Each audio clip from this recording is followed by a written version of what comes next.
Hey, true crime fans! Tired of ads interrupting your gripping investigations? Good news. With Amazon Music, you have access to the largest catalog of ad-free top podcasts included with your Prime membership. After all, ads shouldn't be the scariest thing about true crime. To start listening, download the Amazon Music app for free or go to amazon.com/ad-free true crime. That's amazon.com/ad-free true crime to catch up on the latest episodes without the ads.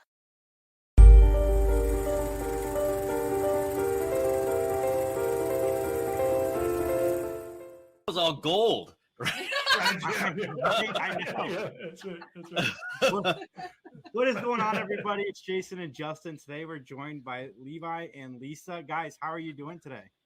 We're good so far. How are you? After some technical difficulties, Just par for the course of post-pandemic age. Yeah, the after time. But before we get into talking about the short, because I definitely want to talk about the short, I gotta ask you, or my podcasting friends will not be happy. What was it like working on Venture Brothers? It was so fun and imaginative and crazy. It was such a crazy time. Of course, you know, I was married to Doc, and so I was there from the genesis of the whole idea. And just seeing the way that he and Chris Jackson Public just started meshing.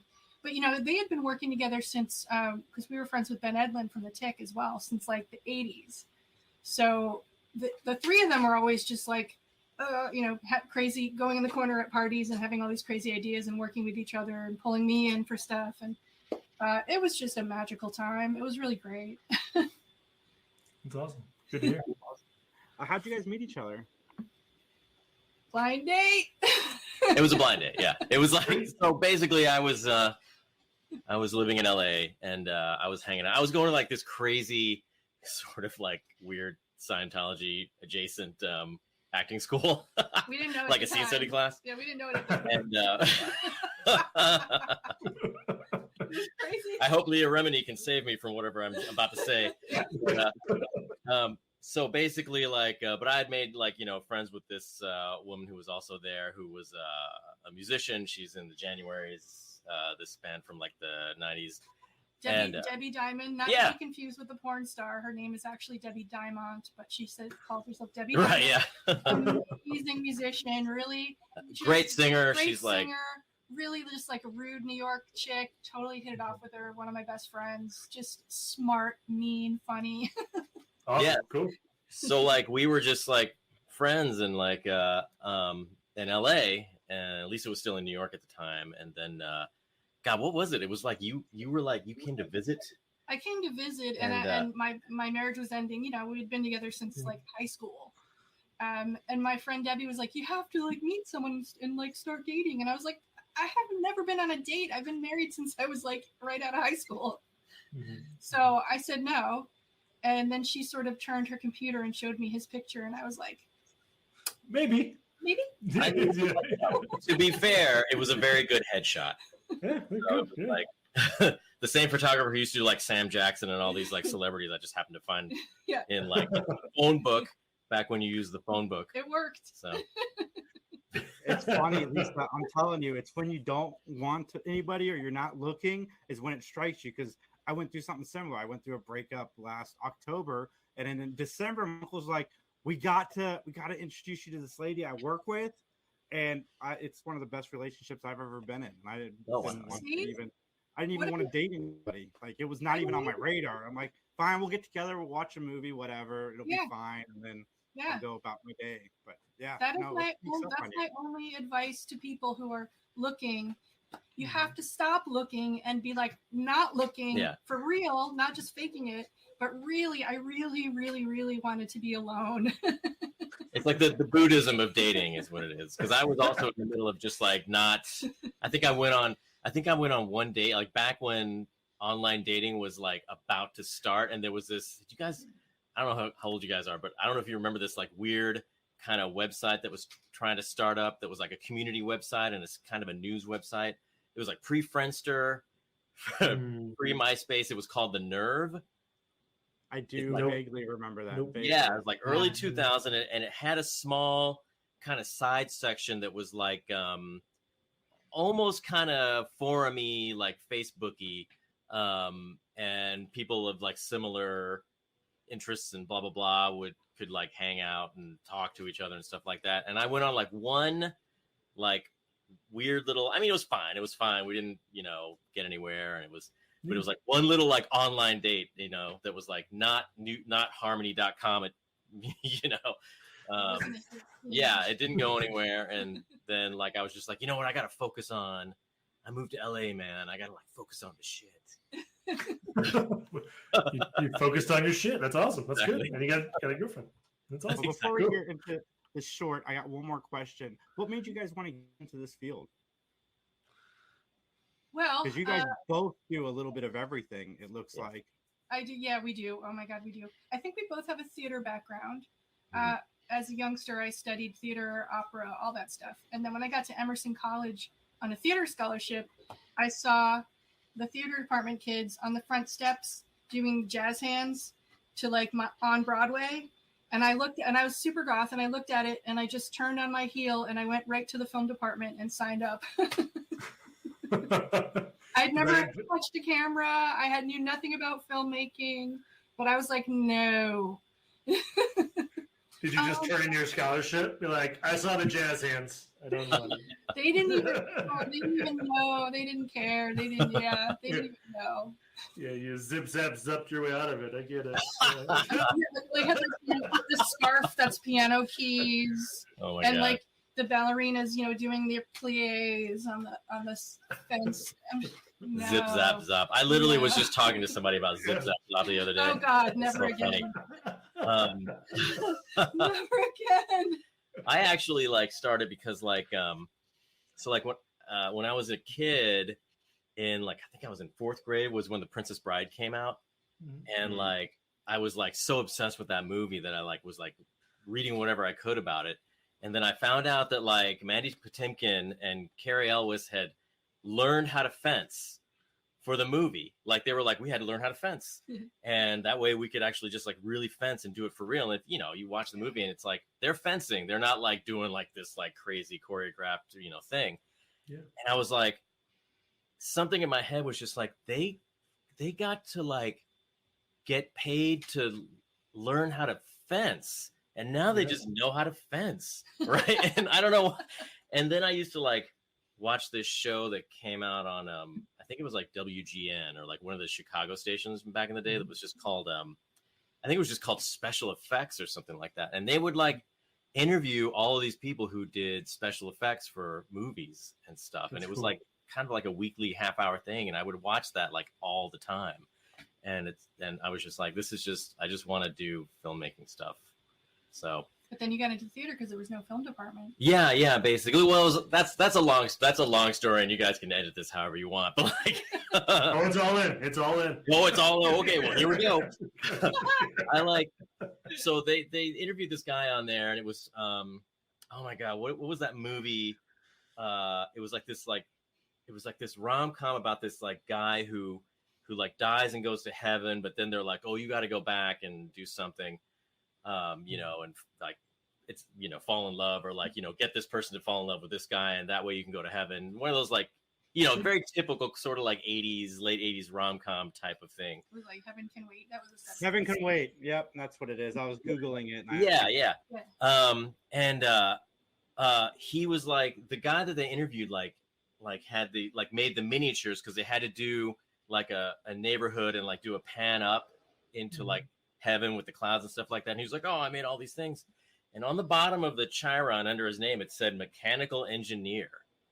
And I was like, and my parents didn't want me, like my mother was she was an actress and stuff in Thailand. And like, she was like, and the whole family did theater back then. But she was always just like, you do not go into the entertainment industry. And I was like, oh, so in my head. So when I saw that, I was like, I will go into mechanical engineering. Right? So that's what I did. That's awesome. After 2 years, I was like, fuck this. And I like dropped out and like looked for a film school. There was no film school. So I found a theater department and then I did that. It's hard back then. It was the beginning of everything. Yeah. That's cool. Do you have a favorite special effect then? Like, if you're really like in the mechanical side of it, do you have like a favorite thing, like something a movie did or something you've done or anything like that? I mean, I've always loved practical effects, Yeah. so it's like I've always preferred practical effects. So anything that was like, like with aliens and stuff. Like I love the idea that like, you just build this like model to this like, of like the Nostromo or something like that, of like the degree detail, and you put the little like poke the little holes in there for like the lights and all this stuff, and then you just take a camera with like, from a distance and it just looks like it's real, and you just superimpose it to whatever, and then I love miniatures and models. Yeah, the miniatures have always been. I've always loved. The funny part is that I don't even know if we've ever used miniatures. I did one for my I did a film with Ben and Doc, late '80s, early '90s. It was Puss Bucket. What a good name! What a good name! First movie ever made, and I hadn't even seen Ghostbusters yet because he says Mother Puss Bucket. I got the name from Bucket of Blood. Oh yeah. So Ben and Doc made this little miniature house with and drew the night sky behind it, and we took a car model and glued it together and put a tube, and Doc was blowing cigarette smoke through the tube, and it had aliens going over the little house and blowing the roof off. if you guys want to like get into like a real deep cut of just like crazy completionist like film geek kind of stuff, like watch that movie. It's been compared to like Eraserhead, it's that crazy. It's nowhere near as good as anything David Lynch could have done. It's like the worst. We were just dicking around. That's what makes it awesome. Like you'll see Doc doing musical numbers and killing people and collecting the collecting the pus harvester. I mean, I guess that makes sense. Yeah, because the aliens visit them. They're very religious, and it's a Judas and corned beef for the brothers, and they live in the middle of nowhere, and they're very religious. And the aliens is watching them as they watch televangelists, and like, oh, well, we should just pose as like the Virgin Mary. So they visit them in the living room as the Virgin Mary, and they need pus to run their spaceship, so they talk them into killing people and collecting the pus.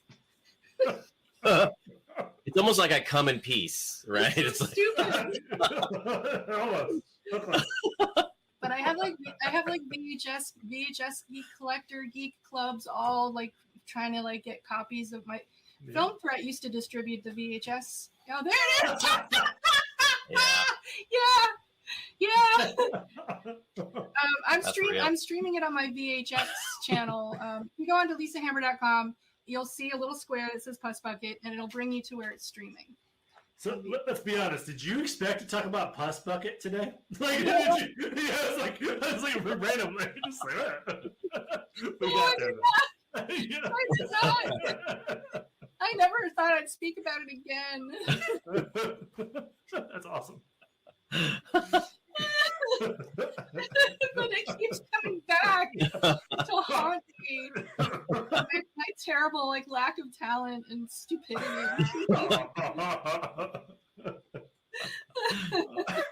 All right. Maybe let's talk about your short. Let's get away from the fussiness of. Did I mention I shot the whole thing in Super 8 black and white film? That's sweet. That's cool though. That's sweet. And then after I cut it, I had to get a job at an S&M video company to use the free editing on the weekend. So I had to like edit these like S&M videos that the FBI was coming to raid us for. Oh man. And there were like body parts in the garbage and like coked out hookers in the office. Like it was crazy. And my manager was a dwarf. I need a lot more context than the words you just said. You're getting context. This is context. Yeah, that's fair. I need context in the context. I need a bucket full of context, please. You need less context. And more Adderall. So I finished editing it, and we didn't have really any sound, so we just sat around, like all of us sat around after it was cut and just Foleyed the whole thing, and we're like, let's walk over here, corned beef. And then That's awesome. So Levi, You got any fun stories from your part? Any buckets in your past? Man, I don't even know. I feel like some of the stories are like almost like I don't even know if I can even tell them. What about the producer that gave you his card and he's like, listen, I really think you should be. Wait, yeah. There's like, I met this guy when I first moved to LA, and like he was like, and he just literally lived in the apartment like underneath me, you know, and we were just chill and talk, and he was just like, it's like, oh yeah, I work at CBS Radford. You should like come and hang and stuff like that. And I was always like too busy or too stupid. And like, you know, and at like one point I did finally like, I was like on my way somewhere, and, you know, CBS Radford's in like Studio City. So like, I was like driving through and I was like, hey, you know, I'm like nearby. Like, can I like come by? And he's like, oh, I don't work there anymore. And I was like, oh, okay. And in my head, I was like, missed opportunity. And then I saw him again, like soon after that, and he was just like, oh yeah, I like work up in Calabasas now. And I was like, huh? And he gives me his card, and it's like he like became a porn producer. And he was like, hey, if you ever want to do porn, just give me a call. And I was like, what a compliment. Yeah, like, hey, you can do porn. I might have edited your porn. It's possible. But I mean, it's fun to hear those beginning stories, because now you guys got something on AMC Plus. So tell us. Oh my that. God! Yeah. If they ever hear any of this, I know. Like, there's literally like a couple stories where I'm like, I don't think I can actually tell this story. Like the Bahamas one. I was like, I can't tell that story. Don't get yourself in trouble, please. Yeah. There's too many famous people involved, so I like literally. Oh my God. Lisa was there. She knows. I was there. I saw the whole thing. Things But happened. yeah, we got this thing on AMC, which I'm pretty like. I'm pretty proud of. I have to say so. Yeah, it's for kids. It's for you know. We might have to edit some of this to make it make sense. I said anything. We might edit some stuff. We're never going to get to the short film, you know. That's right. Yeah. We won't direct this interview to any minors. This is for after hours and midnight only. This will be for like the super We'll have a banner. collectors. Yeah. That's right. That's awesome. When did you lose this interview? Let's go. All right. When it started. Bucket of pus was when we lost it. Bring it back.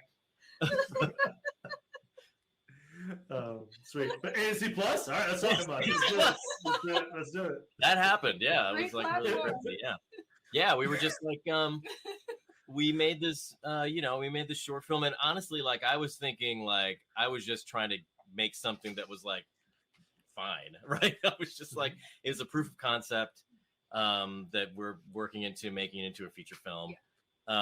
And it was literally just like, I wasn't trying to hit it out of the park. I was like, let's make a movie that's just like, you know, a nice story with like, you know, just really great production value, and just like, and tells like a very, you know, like a sweet story that's not too, I don't know, like, I don't want to say like it's not like an in your face like a racism and this and that, but I didn't want it to be about that. I wanted it to be about like these two kids. You don't want to have it pounded into your head. Yeah. And you know, to see where we started out, and like having it get on like, you know, a really good platform is like, it's really great. It's really like, I don't even know how I can describe how much I appreciate, like, you know, the response that it's gotten. It's, you know, it feels great. So it's weird because I always knew it would, because when I first read this, anytime I've ever read anything of Levi's, I've just been like, dude, what the fuck are you doing? Like, you're amazing. And my mom would read his stuff, and one of her favorite things that she read of his was called Hanuman Catering, and it was autobiographical. It was an animation that he still has in his collection, that we haven't done that yet. But it was about him and his mother, and, you know, the way their relationship and, you know, their conflict. And my mom was like, this is the one. Levi needs to tell his story. That's the one that's going to go. And she was right. Yeah. So it was basically like, you know, after the pandemic, and we were trying to just figure out, like, we got to do something. and we kind of bounced around a few ideas, and some of them were like weird, dreamy kind of, horror type things, or like, I don't even know, like just like psychological, weird shit, weird shit, like dreamy stuff, magical realism kind of things. Yeah. And at some point I was like, well, why don't we just do this one? Because we had the whole deal with like, the Asian hate stuff that was happening, and and I was like, maybe this is the time to do this. So we just like pulled all the resources, pulled all the favors, everything, and good. Got everything together and made this. And we were lucky enough to be able to like have all the people that we got do this, because it's not easy to film something at this level, at any level. But like, when we first started calling people up, because we worked with a lot of people in New York, and because of the pandemic, like I was making phone calls, and they were like, oh, sorry, we don't even live in New York anymore. We just like, we quit. It was just too much, and a lot of people had left, or like just gotten regular jobs, or, there was like no one left. So we really had to like almost pull together like an entirely new team based on like, like faith, really, because there were a couple of people that we just sort of like got off of like Mandy ads, and then they ended up just being like amazing. And then you pulled favors with people up from set. Yeah. We like pulled favors from people that I knew from set, and people that you knew, like she knows, like this amazing DP who referred us to another one. Oh yeah, my friend Sam Levy, he was Noah Baumbach's DP for a while. So I was like, could you help us shoot this? And he said, I'm not even in the country right now, but you've got to use Connie Huang. Connie is like my first go-to choice. Yeah. And she was amazing. Yeah. So, So having watched it, I mean, it's such a concise story for 11 minutes. Like you definitely tell like there's a budding relationship there with the children. Like, is it hard to shoot with just a small amount of time? And I assume what made it 11 minutes versus like a 15-minute short versus maybe even a 20? Like, how did you determine that, I guess? Money. A lot of it had to do with money, because honestly, like I would have preferred we shot it over 2 days, and then, I would have preferred like 3 days, and maybe it could have been 15 minutes long, but I don't even know. I feel like something that's longer than 10 to 15 minutes doesn't really serve you as far as like short films are concerned. I see people who will pull together like, oh, I made this short film, and they're like, you want to watch my short film? And I'm like, oh yeah, how long is it? And they're like, oh, it's like 43 minutes. And I'm like, that's not, I guess that's technically a short film, but like, especially for, and like, I'm going to sound like weirdly cynical about how like I make everything, but you have to think about these things. Like when a festival is like looking at programming, and there's like a short film festival, they want to like put, like 6 movies in like a short film block. And if you've made your thing like a half an hour, 45 minutes long, it's not gonna and also if you like watch a movie, so many of the movies are like, each scene is like just a few pages, you know what I mean? And like no scene needs to be like so long unless there's a reason for it to be long. But it's like, like we're not shooting Dinner with Andre or something like that. It's like, you don't need that many words. Right. You don't need that many words. And I think like concision for like any particular scene is something that everyone should kind of strive for. Like, Yeah. I mean, like, so let's say Rushmore, right? Like, we watched that recently, and there's so many different events that happened in that movie. The movie is like under 2 hours long, but it's like he goes through so many weird little like kind of adventures, and each scene is poignant, and each scene happens within 5 or 6 minutes. So it's like very clipped down with dialogue, which is so beautiful and gorgeous. It gets to the point and it doesn't linger. Right. Yeah. I'm sure it was conscious, but like waiting in line with the father behind her, like there was tension there, and like you built that really well. At least I thought, and it was like a minute long. It wasn't even very long, but like it was like you could really build that tension. I thought that was really cool. I don't know. Yeah. Thank you. Yeah, it doesn't take much, you know. It's because of the way the medium is you can put focus wherever you need it to be, you know. Also, a good director and a good DP won't yell cut. I'm a professional editor, and so many times I've had to fix people's films that weren't working, and I looked in the footage and I'm like, the actor did their job. They had the space, they had the moment, they had the beats, and the editor just cut right off. Words. They didn't let it linger. And you guys did your job so well. You gave me the footage where I could actually have him just standing there staring at her, not saying a word, and I had the footage. So you put it in because it's that's what the tension is. Yeah. So that's awesome. So the tactical side of creating a short, like you mentioned money, like getting distribution with AMC, was that hard? Was it getting published and that whole deal, like getting it to festivals? I assume it's going to festivals. Well, the interesting thing about this, I mean, it's virtually impossible to get a short film any kind of distribution, right? You know, you're basically just like shooting it to either throw it into festivals or you're gonna like post it on YouTube or Vimeo or something like that. And like, so to get an actual distribution deal is not, it's barely even heard of. So it's like that's not even the goal, right? The goal was a proof of concept. Right, the goal was a proof of concept, and we were going to put it in festivals, but like. So we put it on Film Freeway, and I feel like I threw darts at a map. I guess, I don't know, this one. Well, I mean, and we also focused on like Asian-centric film festivals. Yeah. So we had like Asian American International Film Festival out of New York through Cinevision. We had Disorient, that's like a big Montreal South Asian.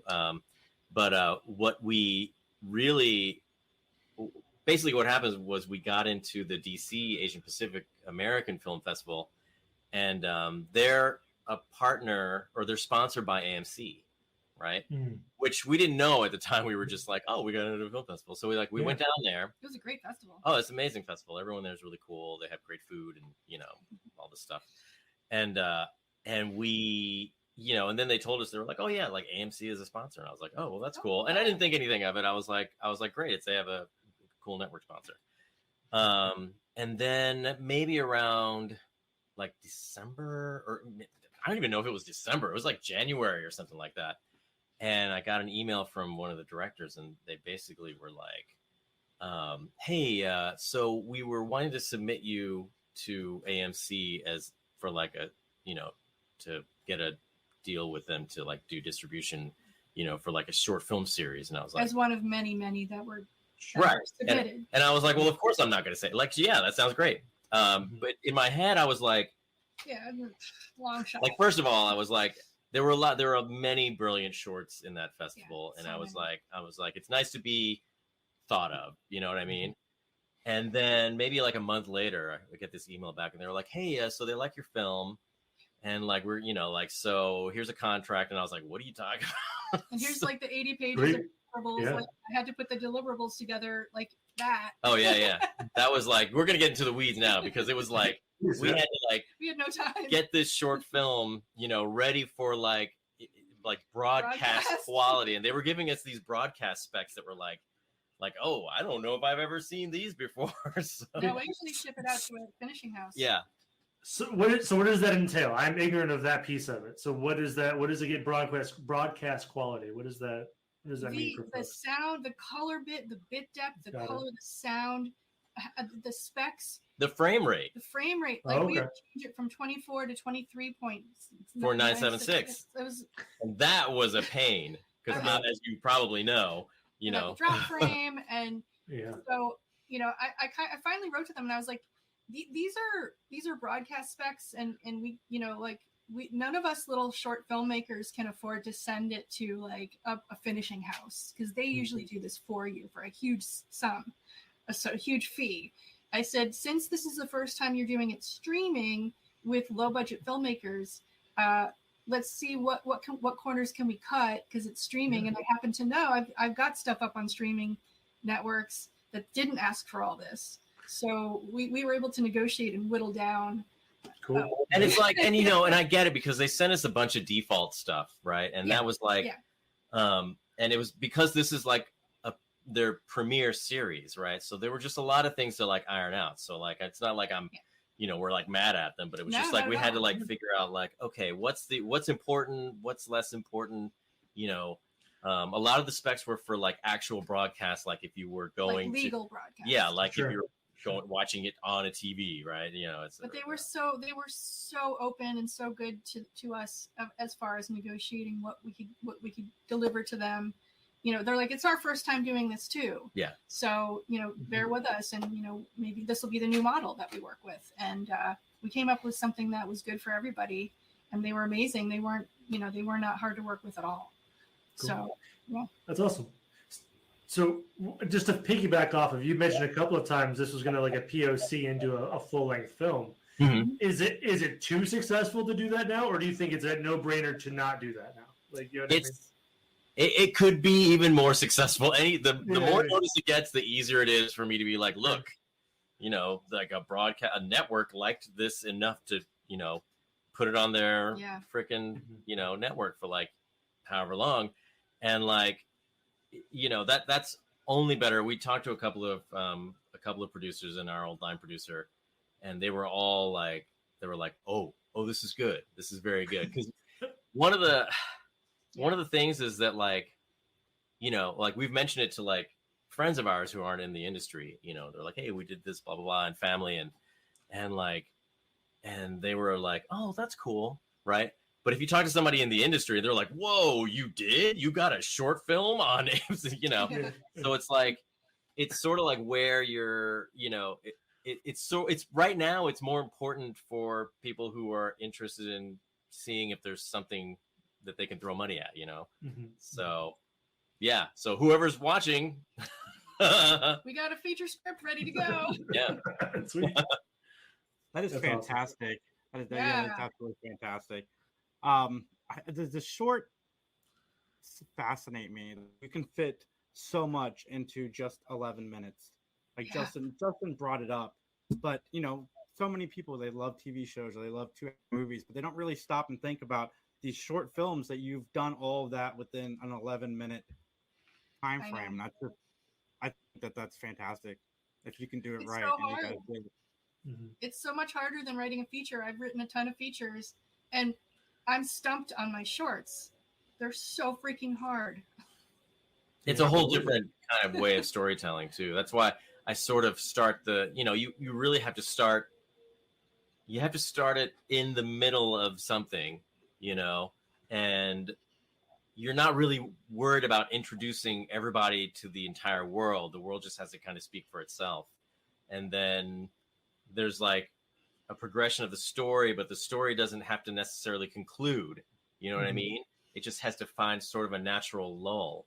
And then kind of the way I did it with this one was just to where it sort of ends, but it doesn't end, it just sort of like, it's just sort of stops. And then you kind of imply that there's something else that's supposed to happen. It's a conversation. Yeah.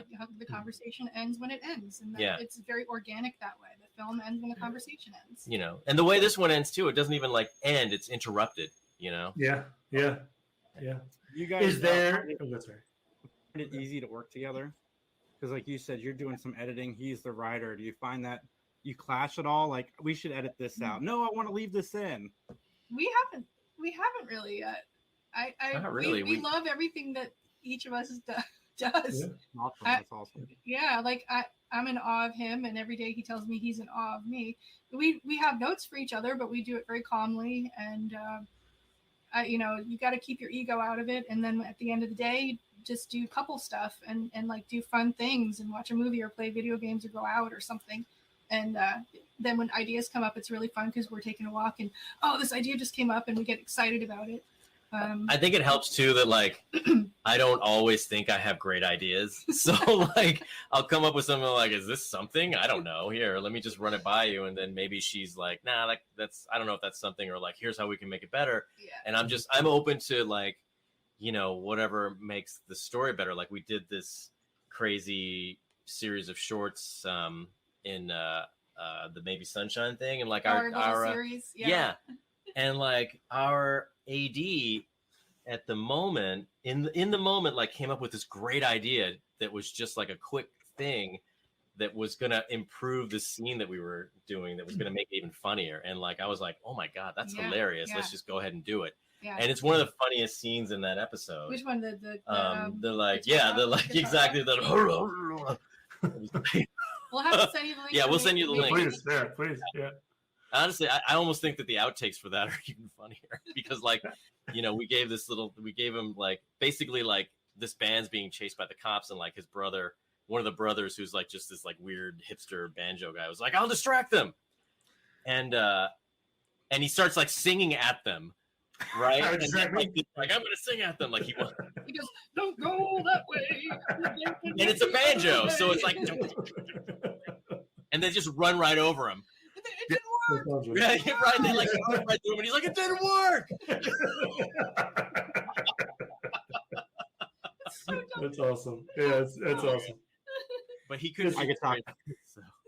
We could talk to you guys all day. I hope we get to reconnect again in the future because this has been fun, and I'm sure I can tell there's a lot more we could talk about. But where can everybody find you guys online? So I guess if you go to lisahammer.com, it has all of the links to everything we're doing. We have a show on Amazon Prime called Great Kills, where we both we're both camera people and we're acting in it. We're following a hitman around Staten Island. Yeah, it's a mockumentary, so yeah. Directed by James Marandino directs it. He's from SLC Punk. He's the director of SLC Punk. So that's that. You'll see that on the page, and you can click on anything and you'll link to all of the stuff we're doing. Yeah, but you're at the Lisa Hammer. LisaHammer.com. On the Lisa Hammer on Instagram. I'm Levi the Wilson on Instagram. I guess I'm that on Twitter, but like, are you on Twitter anymore? I'm not. I'm barely on Twitter. I like deleted it for a second, and then I like. Sorry, X. Sorry, Elon. X Twitter. I'm also on Threads by default, but don't go to my Threads account because I just. And I have to do a shout out because we my old partner from the 90s, Dame Darcy, who does a Fantagraphics comic book, she and I made a crazy weird cable access show in New York called Turn of the Century. And Night Flight Plus, I grew up watching Night Flight. Night Flight Plus just acquired it, and it's the #1 show on their platform right now, Turn of the Century. We have craziness, like crazy New York people. So we have that going on as well. That's awesome. That's cool. Yeah, we need to talk again. You have a lot of irons in the fire, it feels like. About your future movie. Yeah, he's almost done. He'll probably finish it today or tomorrow, the Luke and Emma feature. Yeah, I'm just polishing the rest of the, Yeah. That's awesome. Yeah. Awesome. Thank you, guys. Everybody comment, subscribe. Follow us at 3 Geeks Podcast. We'll talk to you soon. Whether you're solving murders during breakfast, cracking cold cases on your commute, or playing amateur detective at bedtime, Amazon Music's got millions of podcast episodes waiting. Just download the Amazon Music app and start listening to your favorite true crime podcasts ad-free, included with Prime.